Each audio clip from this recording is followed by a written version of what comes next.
Bonjour à tous et bienvenue dans cette nouvelle vidéo. Aujourd'hui, je vais répondre, je crois, à la question qui m'est le plus souvent posée en ce qui concerne la peinture à l'huile et qui s'applique aussi à la peinture à l'huile soluble à l'eau, et c'est: qu'est-ce que c'est que la règle du gras sur maigre? Comment ça fonctionne? Est-ce que c'est vraiment important de le respecter? Donc oui, là, tout ce qui concerne la règle du gras sur maigre en peinture à l'huile, c'est vraiment important, mais c'est aussi très mal compris. Donc je vais en profiter dans cette vidéo pour vous expliquer de façon détaillée qu'est-ce que c'est, comment ça fonctionne et comment vous assurer de bien le respecter, parce que si on ne respecte pas bien la règle du gras sur maigre, ça peut complètement ruiner un tableau. La première chose qu'il faut savoir avant tout, avant de pouvoir comprendre la règle du gras sur maigre, c'est que comparé à la peinture acrylique, la peinture à l'huile et la peinture à l'huile soluble à l'eau ne sèchent pas. Elle va durcir par un procédé qui s'appelle oxydation. Donc, c'est-à-dire qu'elle durcit au contact de l'air. Ce qui veut dire qu'en surface, ta peinture peut paraître sèche, mais en dessous, elle ne l'est peut-être pas. Pour avoir là un durcissement complet, ça peut prendre jusqu'à 1 an. Donc, c'est en fonction de l'épaisseur de peinture que tu as mis sur ton tableau, des couleurs utilisées, des médiums utilisés aussi. Donc, il y a plusieurs choses qui rentrent en ligne de compte et qui vont faire varier ce temps de durcissement complet-là. Donc, qu'est-ce que c'est que le gras sur maigre? En fait, le gras sur maigre va s'appliquer aussitôt que tu peins en peinture à l'huile ou en peinture à l'huile soluble à l'eau plusieurs couches sur ton tableau. Ce qu'il faut absolument retenir, c'est que la couche du dessus doit absolument être plus grasse que la couche du dessous. Et la quantité de gras va correspondre à la quantité d'huile dans ta peinture.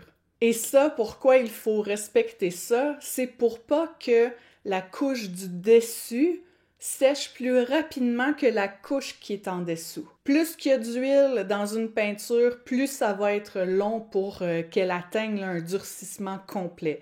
Donc c'est pour ça qu'il faut s'assurer que de couche en couche, on ajoute de plus en plus de gras pour que la couche du dessus soit la dernière à sécher complètement. Et là, il ne faut pas oublier là, que déjà en partant, nos tubes de peinture tels quels, il y a de l'huile là-dedans. Donc, c'est composé de pigments, qui est la poudre colorée, et d'huile pour le liant. Donc, ta peinture en tant que telle a déjà une quantité d'huile. Donc, comme je le disais tout à l'heure, les artistes qui peignent à l'huile en appliquant plusieurs couches de peinture les unes par-dessus les autres, ces artistes-là doivent absolument respecter le gras sur maigre. Si la couche qui a le plus de gras, donc le plus d'huile, est celle qui est en dessous et que la couche qui est sur le dessus en a le moins, elle va donc sécher plus rapidement que celle en dessous, et ce que ça va faire, c'est que ça va créer des fissures.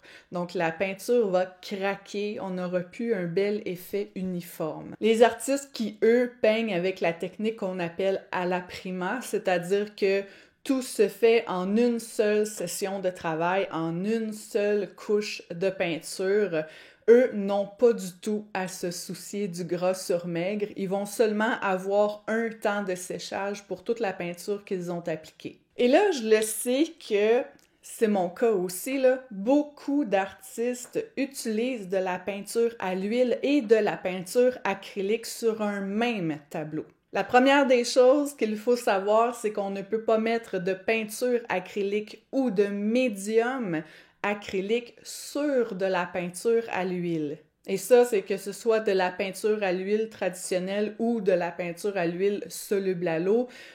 Plusieurs personnes font souvent là, l'erreur d'associer la peinture à l'huile soluble à l'eau à de la peinture acrylique puisqu'elle se nettoie à l'eau, mais non, la peinture à l'huile soluble à l'eau est vraiment de la peinture à l'huile. Donc, on ne peut pas mettre de peinture acrylique ou de médium acrylique par-dessus ces peintures-là. Tout simplement parce que la peinture acrylique est dans la catégorie des maigres et la peinture à l'huile dans la catégorie des gras. Donc, la peinture acrylique n'a pas d'huile. Donc, c'est pour ça qu'elle est automatiquement considérée comme un maigre. Et la peinture à l'huile, elle, comme je le disais, dans son tube, il y a déjà de l'huile. Donc, ça fait que automatiquement, peu importe la quantité, l'épaisseur de peinture que tu veux venir mettre, le type de médium que tu veux utiliser, tu ne pourras jamais mettre quelque chose à l'acrylique sur une peinture à l'huile. Donc, personnellement, moi, pourquoi j'utilise de l'acrylique et de l'huile sur un même tableau, c'est que souvent, la plupart du temps, qu'est-ce que je fais, c'est que je prépare la base de mes tableaux avec de la peinture acrylique, vu que celle-ci sèche vraiment plus vite, et ensuite, je vais peindre les détails en peinture à l'huile. Mais un coup que j'ai commencé à peindre mes détails en peinture à l'huile, je ne peux plus venir faire de retouches en peinture acrylique. C'est pourquoi là, je m'en sers vraiment juste pour la base, pour accélérer le processus de création avec son temps de séchage là, beaucoup plus rapide. Si tu fais partie des artistes qui adorent la peinture à l'huile et qui adorent l'utiliser en plusieurs couches sur un tableau, tu vas avoir besoin d'utiliser du solvant et un médium en diverses quantités pour respecter là, le gras sur maigre. Le rôle du solvant, c'est de venir dissoudre l'huile de ta peinture.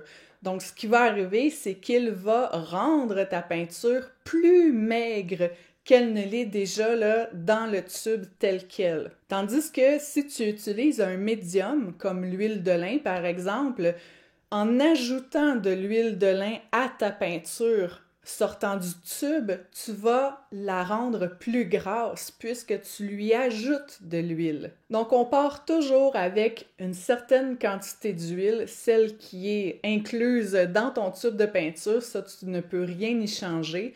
Et là, tu as deux options. Soit que tu mélanges ta peinture avec du solvant pour la rendre plus maigre, ou tu ajoutes un médium pour la rendre plus grasse. Il y a beaucoup d'artistes là, qui vont aimer utiliser la peinture telle qu'elle, sortie du tube, sans rien y ajouter. Mais si tu commences un tableau en utilisant comme ça, telle quelle, la peinture sortie du tube, tu vas seulement pouvoir ajouter du gras par la suite pour les couches suivantes.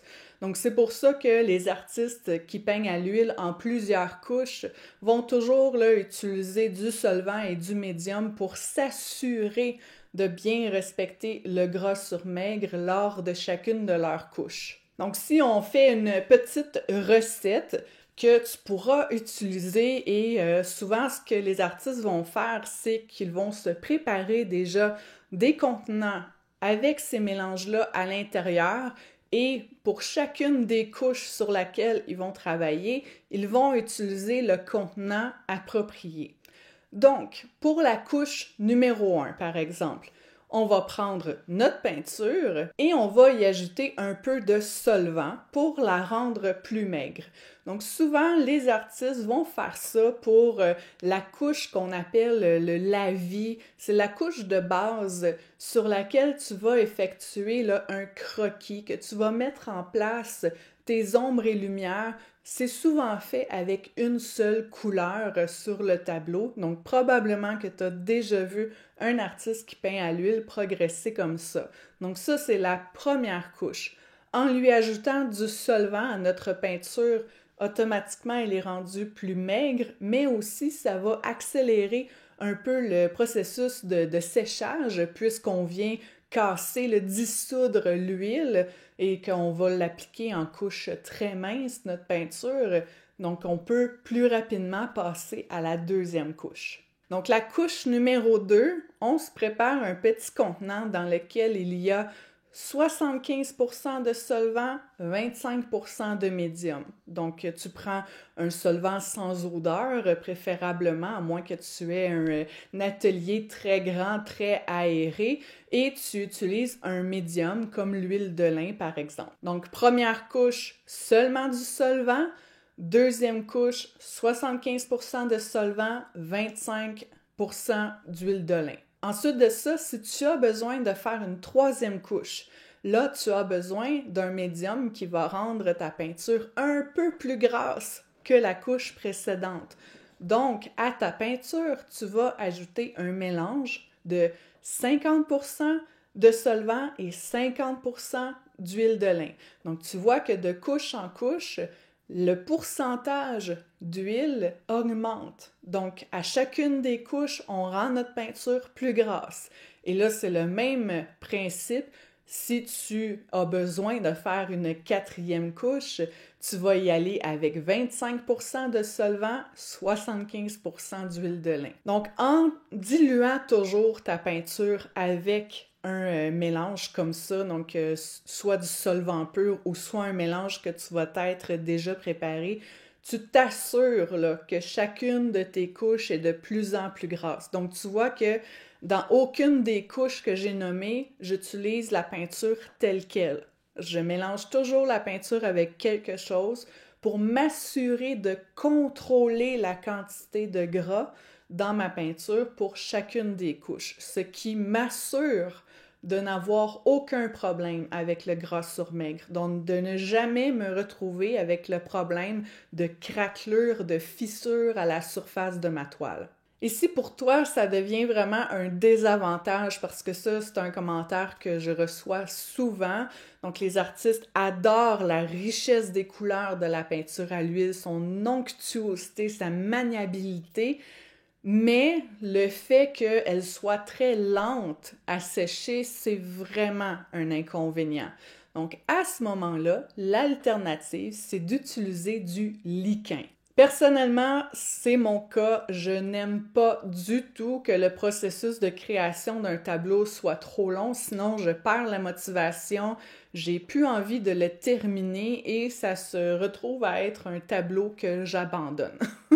Donc, dans chacun de mes tableaux que je peins à l'huile, si j'ai besoin d'utiliser un médium, c'est le liquin que je vais prendre. Pourquoi? C'est parce que le liquin a la propriété d'accélérer le temps de séchage de la peinture à l'huile. Voulant être certaine de vous donner la bonne information, de m'assurer que je l'utilisais comme il faut, j'ai communiqué avec le service à la clientèle de Winsor & Newton, qui est la compagnie qui fabrique le liquin. Le liquin, c'est un produit qui est dans une catégorie à part. Pourquoi? Parce que on ne peut pas le considérer comme une huile, comme l'huile de lin ou l'huile de cartame. Parce que, en fait, il s'agit d'un médium accélérateur de séchage. Ce qui veut dire que le liquin a ses propres règles. En fait, c'est que le liquin va venir affecter le processus d'oxydation de la peinture et il permet à chaque couche de sécher plus rapidement. Ça va l'exclure là, du processus de gras sur maigre à cause de la réaction chimique avec la peinture elle-même. Donc, la meilleure façon d'utiliser le liquin, et pour encore là s'assurer que de couche en couche, on n'a pas de problème, c'est de toujours utiliser la même quantité de liquin dans chacune de tes couches. Donc, quand tu prépares ta palette de peinture, tu ajoutes un peu de liquin, la même quantité toujours à chacun de tes mélanges de couleurs. Donc, à chacune des couches, tu mets une quantité égale de liquin. Donc, en procédant comme ça, ce qui est vraiment génial, c'est qu'on n'a pas du tout besoin de se casser la tête à respecter le procédé de gras sur maigre, à se demander si on a bien fait les choses et à ne pas avoir peur que notre tableau soit fichu une fois qu'il soit terminé. Et en plus de ça, notre peinture sèche plus rapidement. Et là, c'est pour toi le fait de mettre toujours la même quantité de liquin dans ta peinture pour chacune des couches, ça te plaît plus ou moins. tu peux faire le même principe que les couches successives que j'ai parlé tout à l'heure, c'est-à-dire que de couche en couche, tu mets de plus en plus de liquin dans ta peinture. Ce qu'il faut s'assurer, là, c'est de ne pas avoir un débalancement dans la quantité de liquin utilisé. Par exemple, un débalancement, ça serait que pour la première couche, je mets 40% de liquin, 60% de peinture. Ensuite, 10% de liquin, 90% de peinture. Et puis 30% de liquin et 70% de peinture. Donc ça ne fonctionne pas. C'est soit que tu procèdes en quantité égale toujours de liquin. Donc, par exemple, je mets 20% de liquin toujours par rapport à 80% de peinture. Pour chacune des couches, je fonctionne comme ça. Ou que de couche en couche, la quantité de liquin que je mélange avec ma peinture augmente. Il faut aussi savoir que si tu décides d'utiliser le liquin comme médium, tu peux utiliser juste ça. C'est-à-dire que tu ne peux pas, sur une de tes couches, venir prendre du liquin et de l'huile de lin, par exemple, parce que là, tu viens vraiment briser l'équilibre, briser la recette, si on veut. Donc là, tu risques d'avoir des problèmes là, avec le gras sur maigre. Donc, si tu serais tenté, par exemple, de venir utiliser un autre produit avec le liquin parce que la texture de ta peinture te plaît moins pour faire telle ou telle couche pour la technique que tu veux utiliser, il faut savoir que le liquin là, est disponible en plusieurs formats. Donc, tu peux l'avoir très liquide pour les détails et beaucoup plus épais, donc en gel, si tu veux l'utiliser pour un glacis, par exemple. Donc, tu peux te procurer les diverses options et utiliser là, celle qui te convient le mieux selon ce que tu as à faire. Toujours en même quantité, en même proportion par rapport à ta peinture ou de plus en plus. Donc, en ce qui concerne la peinture à l'huile soluble à l'eau, comme je le disais tout à l'heure, c'est une peinture à l'huile. Donc, le principe de gras sur maigre s'applique à cette peinture-là aussi. Exactement de la même façon. Personnellement, j'ai fait la transition vers la peinture à l'huile soluble à l'eau pour une question là, de odeur de produit qui me causait des maux de tête et j'adore cette peinture à l'huile. Personnellement, j'utilise la gamme de Winsor & Newton également, la Artisan. Et ils ont créé là, une gamme de produits adaptés qui se nettoient aussi avec de l'eau, donc comme le diluant ou l'huile de lin modifiée par exemple. Ils ont aussi créé un médium accélérateur de séchage pour la peinture à l'huile soluble à l'eau, donc ce médium-là se nettoie aussi avec de l'eau, parce que là, lorsqu'on choisit cette peinture-là, le but c'est d'éliminer les solvants et les produits odorants. Mais si tu veux, tu peux tout à fait utiliser du liquin avec cette peinture-là aussi, puisqu'il s'agit d'une peinture à l'huile. Donc, elle peut être aussi mélangée avec du liquin. La seule chose qu'il faut savoir dans ce cas-ci, c'est que là, pour nettoyer tes pinceaux, tu vas avoir besoin d'un solvant et d'un bon savon. Donc là, tu comprends bien ce que c'est que le principe du gras sur maigre en peinture à l'huile et tu comprends aussi son importance, pourquoi qu'il faut vraiment le respecter. Mais peut-être que même de la façon que je te l'ai expliqué, là, en te préparant des quantités de médium pour la couche numéro 1, 2, 3, 4, avec les bonnes proportions, ça te paraît compliqué, ça ne te tente pas de t'embarquer là-dedans. Je te comprends et c'est pour ça que je vais t'expliquer de la façon que moi je procède et qui me permet là, de profiter de tous les avantages de la peinture à l'huile sans avoir à me casser la tête avec le principe du gras sur maigre. Donc comme je le disais, moi je ne veux surtout pas que la création d'un tableau s'étire sur des semaines, voire des mois, à cause du temps de séchage de la peinture à l'huile. Donc, je procède d'une certaine façon pour que tout se passe vite, pour que je puisse rapidement commencer un tableau et le terminer sans avoir de longues périodes à attendre.